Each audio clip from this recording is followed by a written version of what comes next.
요한일서 1장을 보면 어둠과 빛이라는 단어가 등장하는데 6절에 보시면 어둠에 행하면, 7절에 보시면 빛 가운데 행하면 이란 표현이 나옵니다. 그런데 요한이 말하는 이 어둠과 빛은 죄를 짓고 죄를 안 짓고의 문제가 아닙니다. 왜냐?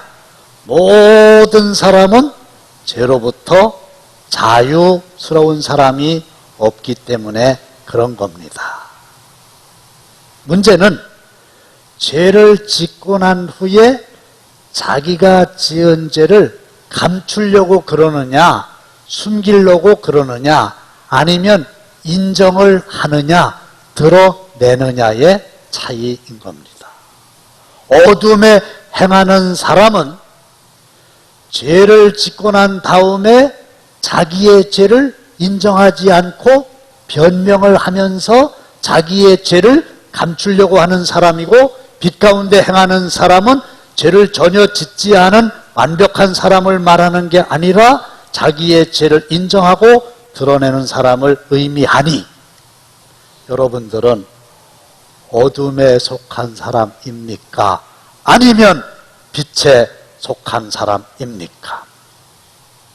하나님은 이 세상에 있는 모든 사람들의 죄인을 용서하시고 회복시키시기를 원하세요. 따라서 죄를 지은 사람들에게 여러 가지 방법으로 책망을 하십니다.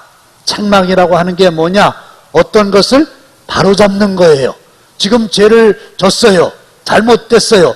그러니까 하나님은 책망을 통해서 바로잡으려고 하는 거지요.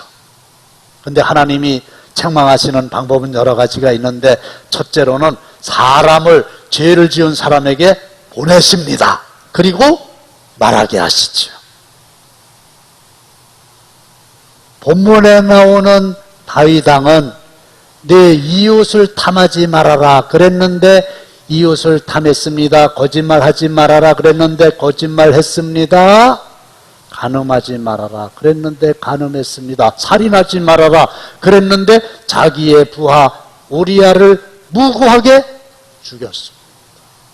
죄를 지은 거죠. 그랬더니 하나님께서 나단이라고 하는 선지자를 보내셔서 다윗을 책망하셨죠. 사울 왕이 범죄했을 때에는 사무엘이라고 하는 선지자를 보내셔서 크게 책망하셨죠. 그리고 또 하나님은 성경을 통해서 책망하십니다. 모든 성경은 하나님의 감동으로 된 것으로 교훈과 책망과 바르게 합니다. 의로 교육하기에 유익하니, 그러니까 성경을 읽다가 그 성경의 말씀이 튀어나와가지고 나의 마음을 찌르는 책망을 우리가 받게 되는 거죠. 그리고 세 번째는 성령을 통해서 책망을 하시는데, 그가 와서 죄에 대하여 의에 대하여 심판에 대하여 세상을 책망하시리라. 요한복음 16장에 나오는 그라고 하는 분은 성령님이시거든요. 그래서 성령님이 우리를 책망하시고 마지막에는 양심을 통해서 우리를 책망하십니다. 우리가 죄를 지으면요, 누구든지 부끄러운 마음을 하나님이 가질 수 있도록 설계하셨어요.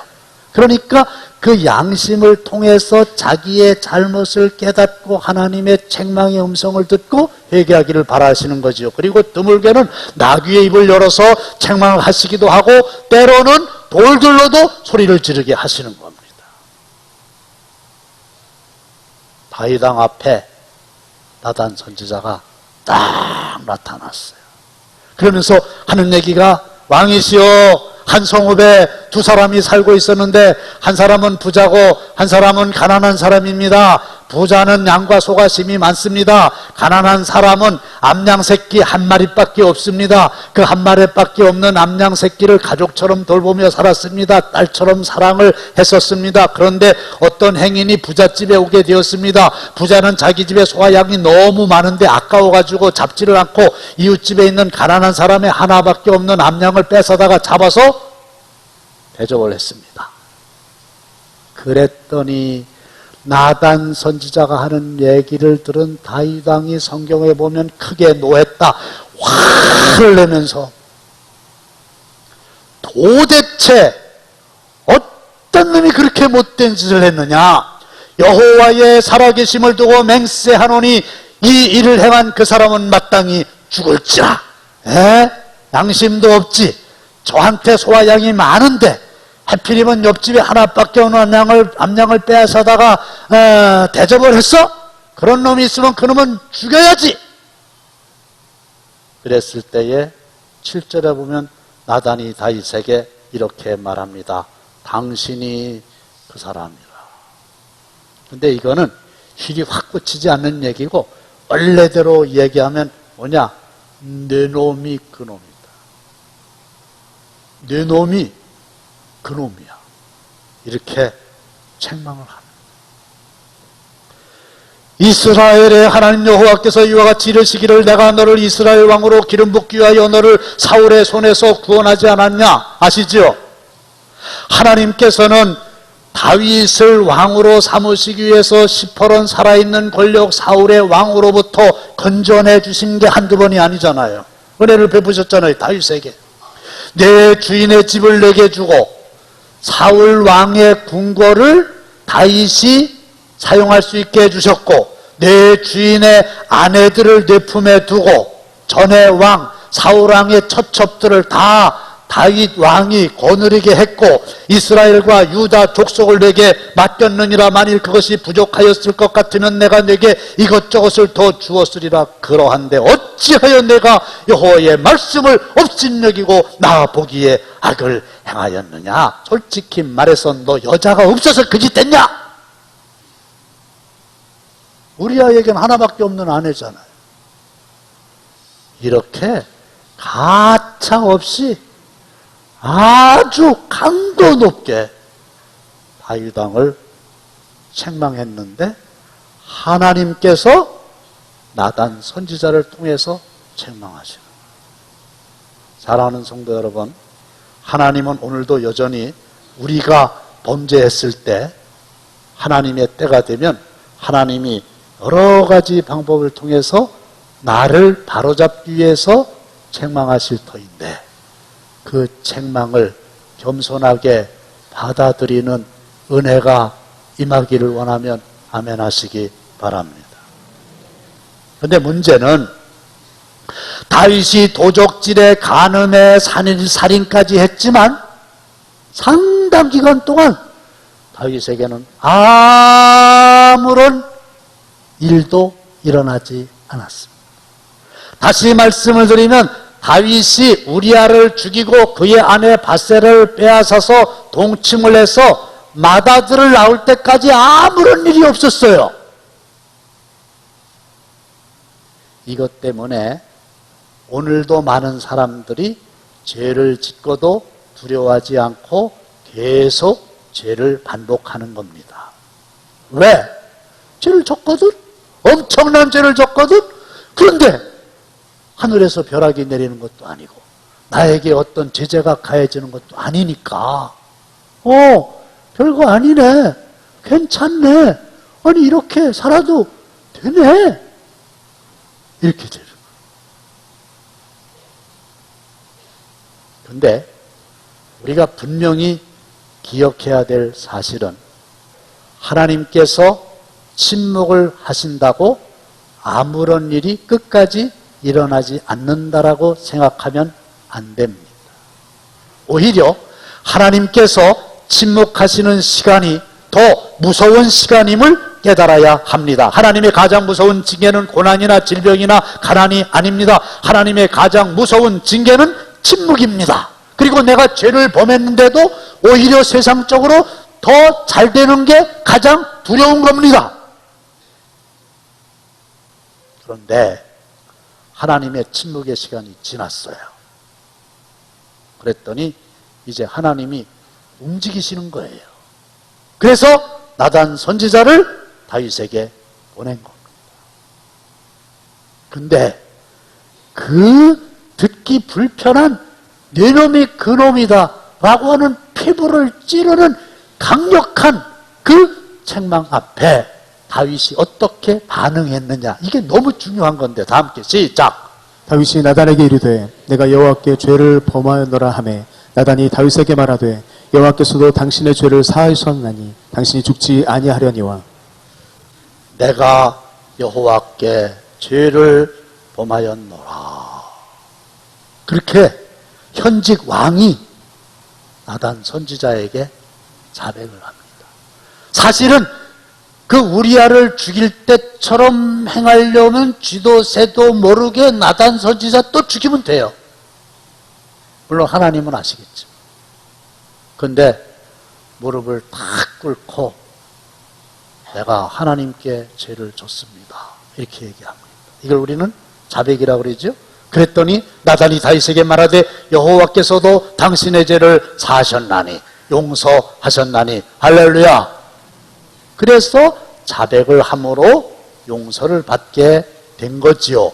책망을 다른 말로 나무람이라고 그러는데 가만히 생각해 보세요. 내가 죄를 졌어요. 그러면 다윗이 죄를 졌어요. 그러면 하나님이 계속 침묵을 하실 게 아니라 어느 때에 나단을 보내서 가지고 그를 책망해야 그가 그 책망을 듣고 회개하고 회개하여 용서함 받고 용서함 받아야 회복되잖아요. 책망이 사랑의 또 다른 표현인 거죠. 그런데 뭐가 문제냐? 요즘 우리가 살고 있는 이 시대는 책망이 없어져 버렸어요. 나무라는 일이 없어요.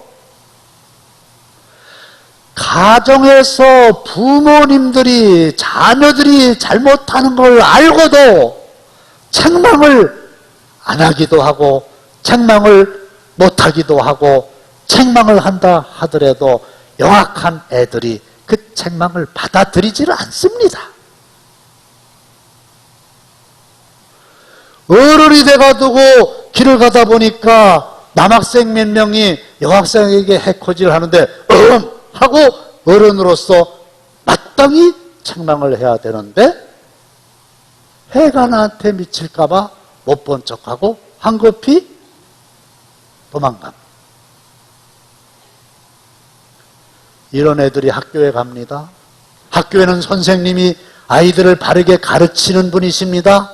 근데 우리 교회에도 선생님들이 많이 계십니다마는 요즘에 선생님들 교실에서 학생들 제대로 책망 못합니다. 책망했다 그러면 그 자리에서 휴대폰으로 전화합니다. 경찰 출동합니다. 조서 받아야 됩니다. 무슨 책망을 합니까? 왜 책망을 합니까? 근데 교회도 그렇게 돼버렸어요.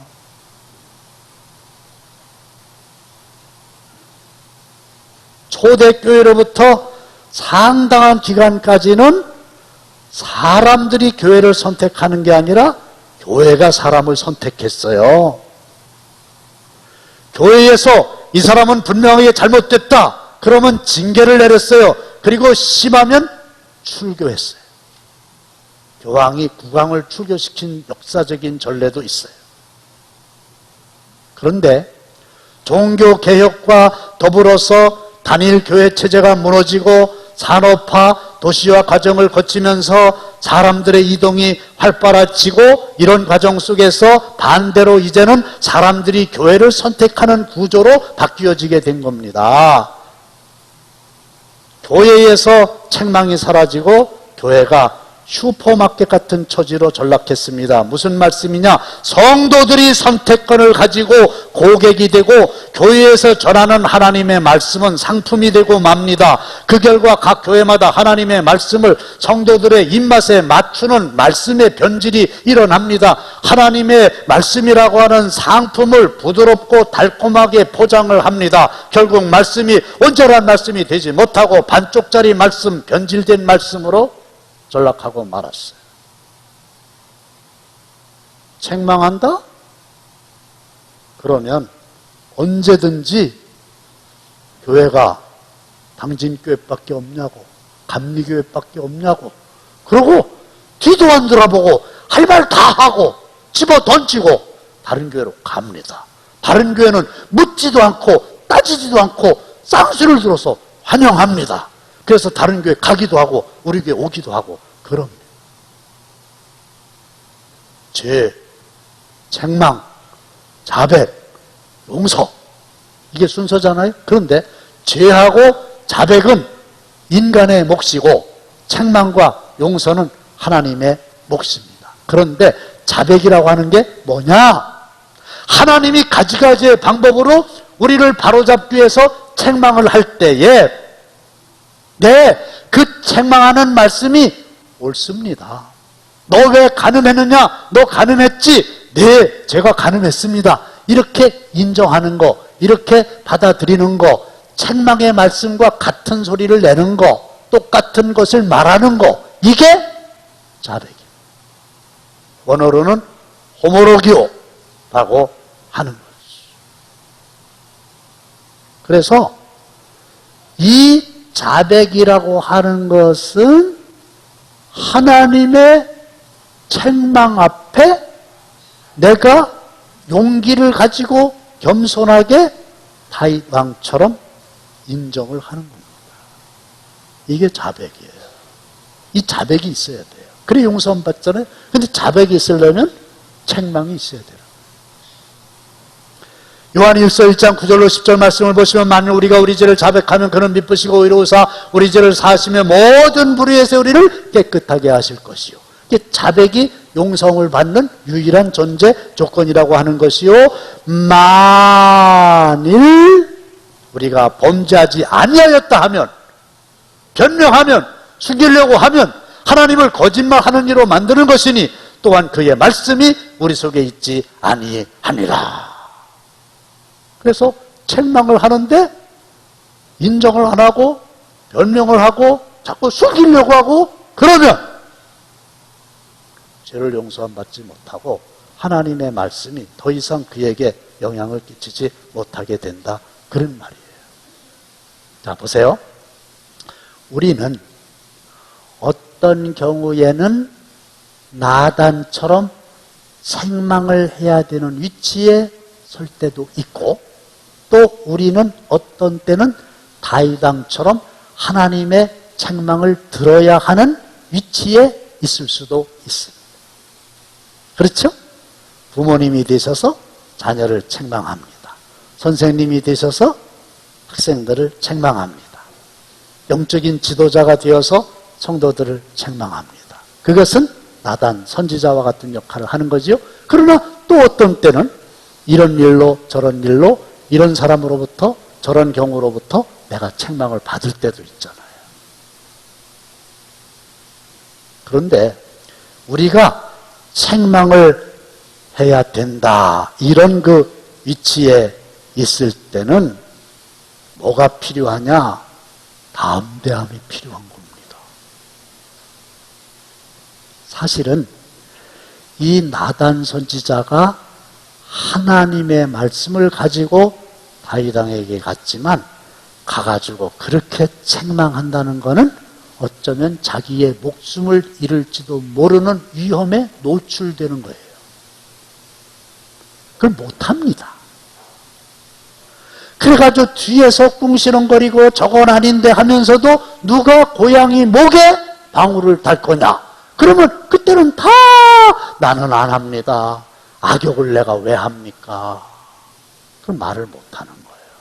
그러니까 그 잘못된 죄의 상태가 고쳐지지를 못하는 거예요. 베드로가 성령 충만해서 하나님의 말씀을 가지고 회중들을 책망합니다. 마음의 찔림을 받았습니다. 우리가 어찌할꼬 두 손으로 가슴을 치며 회개하는 역사가 일어났습니다. 스데반 집사가 성령 충만하여 말씀을 전합니다. 듣는 회중들이 말씀 앞에서 책망을 받고 마음의 찔림을 받습니다. 그들은 이를 뽀드득 갈면서 양손에 돌을 쥐고 듣기 싫은 책망을 한다고 스데반을 향해서 돌을 던져 죽입니다. 그런데 회개하는 역사도 일어나지 않고 돌에 맞아 죽는 일도 일어나지 않는다는 것은 담대함을 잃었다는 거예요. 저도 여러분들도 정말 저가 범죄하고 정말 저가 잘못했다고 하면 하나님의 말씀을 가지고 담대하게 책망할 수 있게 되시기를 주님의 이름으로 축원합니다. 아멘이 적네요. 목사님 살아보니까요 그런 걸 내가 왜 합니까? 요거도 먹는데. 사이만 벌어지는데. 근데 그 얘기는 그가 잘못하거나 말거나 나하고 무슨 상관이 있습니까? 이거거든요. 직무유기죠. 두 번째로 책망을 받았을 때에 그 다윗의 범죄를 인정하는 건 용기 있는 겸손함입니다. 대단한 겁니다. 사울왕이 제사장만이 법적으로 할 수 있는 하나님께 제사 드리는 일을 왕으로서 합니다. 물건이죠. 책망받아요. 두 번째로 아말렉과의 전쟁에서 아말렉 사람들과 모든 취한 전리품을 진멸하라고 하는 하나님의 음성과 명령을 들었음에도 불구하고 그는 아주 우수한 짐승들을 진멸하지 않고 살려둡니다. 죄를 진 거지요? 하나님께서 사무엘이라고 하는 선지자를 잘못을 한 사울왕에게 보냅니다. 사무엘이 그 사울왕을 책망합니다. 어찌하여 저 짐승들을 다 진멸하지 않았냐? 그럴 때 유감스럽게도 사울왕은 다 진멸했습니다. 이렇게 거짓말하고 자기의 죄를 감춥니다. 그랬더니 야, 지금 소의 울음소리가 들리잖아. 지금 양들을 살려줘가지고 저들의 울음소리가 지금 들리잖아. 왜 거짓말하는 거야? 저기 살아있잖아. 그러니까 논리적으로 더 버틸 수가 없어서 하는 얘기가 아, 그거야. 하나님께 제사를 드리려면 제물이 있어야 되는데 우수한 걸 제물로 드리려고 살려놓은 거죠. 이렇게 또 빠져나갈 변명을 하니까 그때 나온 말이 그 유명한 순종이 제사보다 낫다 이거야. 하나님이 진멸하라고 그랬으면 진멸을 해야지 왜 변명을 하고 제사 드리는데 제물로 쓰겠다고 그러냐 이거야. 말 안 듣는 거예요. 그 사울왕이 어떻게 됐어요? 비참하게 역사의 무대에서 하나님의 손에 이끌려서 언두박질 쳐지고 멸망을 당하게 됩니다.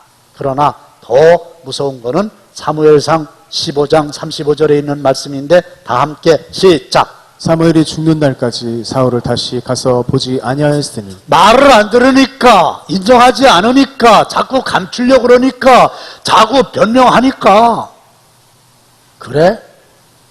그러면 사무엘이 죽는 날까지 사울을 다시 가서 보지 않는 거예요. 이 얘기가 뭔지 아세요?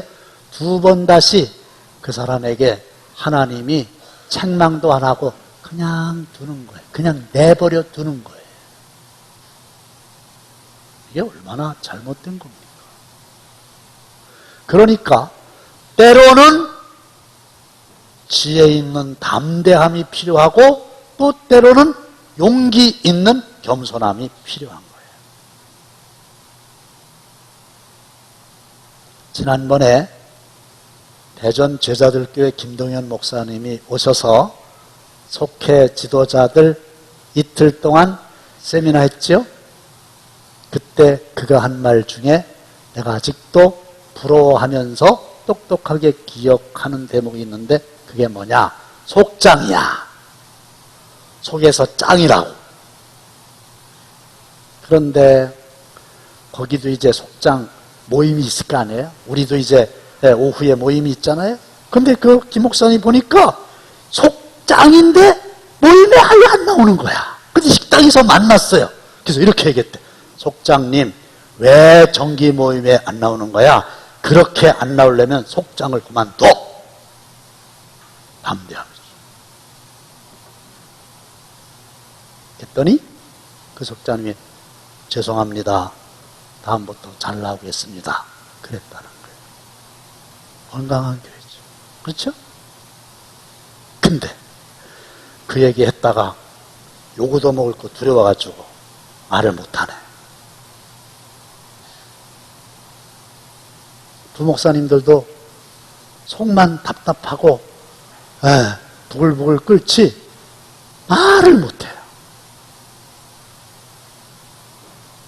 담임 목사한테 보고해봤자 담임 목사는 또 그 교구 목사가 알아서 해야 이러고 말아. 그러면 그냥 그대로 계속 흘러갈 거 아니에요. 근데 예를 들어서 용기를 내가지고 담대함을 가지고 얘기를 했다? 그랬더니 그 말을 들은 속장님이 죄송합니다 여러분들, 우리 교회에서 그런 일이 꼭 있다는 얘기는 아니고 또 있을 수도 있다는 얘기인데 그렇게 하려면 속장 그만두세요. 그랬더니 더러워서 웃지 마세요. 더러워서 안 합니다. 그러고 손 딱 씻고 그 다음부터 속이 안 나가는 거예요. 우리 다른 교회를 가버리는 거예요. 만일에 그런 일이 나에게 해당된다고 하면 거기에 책망이 어디 있을 수 있으며 자백이 어디 있을 수 있으며 책망과 자백이 없다면 용서가 어찌 있을 수 있으며 어떻게 용서를 받지 못하고 계속 제 가운데 잘못된 가운데 거한다라고 하면 회복이 있을 수 있겠어요? 생명이 있을 수 있겠어요?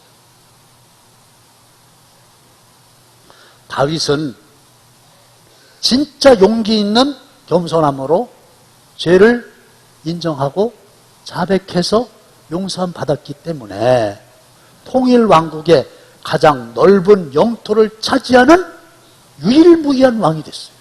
우리나라의 장수왕과 광개토 대왕 때에 제일 영토가 넓었던 것처럼 다윗 왕이 재직하고 있을 때 이스라엘 영토가 가장 넓었었습니다. 그리고 솔로몬이 성전을 건축할 수 있도록 100% 모든 준비를 다 했습니다. 그리고 그가 회개하고 새 생명을 얻었기 때문에 주옥 같은 씨를 우리에게 남겨주었습니다. 다윗의 자손 예수여 라고 불리우는 혈통적으로 예수님의 조상이 되었습니다. 그리고 다윗은 현재 이스라엘 국기의 그 별이 다윗의 별이라고 칭송을 받습니다. 뭐 때문에 그럽니까? 죄를 안 졌기 때문이 아니라 죄를 졌음에도 불구하고 책망 앞에서 자백했기 때문에 그런 겁니다. 책망할 때 책망하고 책망받을 때 용기 있게 겸손하게 인정하고 그래서 다윗처럼 회복되는 은혜를 입게 되시기를 바랍니다. 시간이 좀 갔는데 죄송합니다. 하나만 더 말씀드리면 어떤 사람은 죄를 짓기 전에 이렇게 영특한 사람이 있어. 회개하지 뭐. 그럼 용서하실 거 아니야? 그러니까 죄 앞에 노출되었을 때에 회개를 하려고 마음 먹고 그냥 죄를 짓는 거예요. 그리고 얼른 회개하는 거예요. 어때요? 할만하죠? 물론 회개하면 용서를 받는데요. 범죄하지 않는 거하고 범죄한 이후에 회개하는 거하고 달라요. 성경을 더 읽어보시면 압니다마는 다윗과 바세바 사이에 낳은 첫 아들 하나님이 치셔서 죽었습니다. 회개하기 전에 얘기해요. 그리고 회개했습니다. 그 다음에 나온 아들이 솔로몬이고 그 솔로몬이 왕이 된 거예요. 그러니까 어설프게 알고 아이고 못된 짓 해가지고 애를 낳았어도 왕이 되더라. 천천만만의 콩떡이지. 아니에요. 그 애는 죽었어요. 하나님이 찢었어요. 아니에요. 회개하고 그 다음에 난 아들이 왕이 됐어요. 여러분, 죄를 짓고 안 짓고의 문제가 아니고 죄를 졌으면 하나님의 책망 앞에 용기를 가지고 겸손하게 공개적으로 내가 잘못했습니다. 할렐루야. 이게 살 길입니다. 하나님의 책망 앞에서 자백하는 저와 여러분들 되시기를 주님의 이름으로 축원합니다.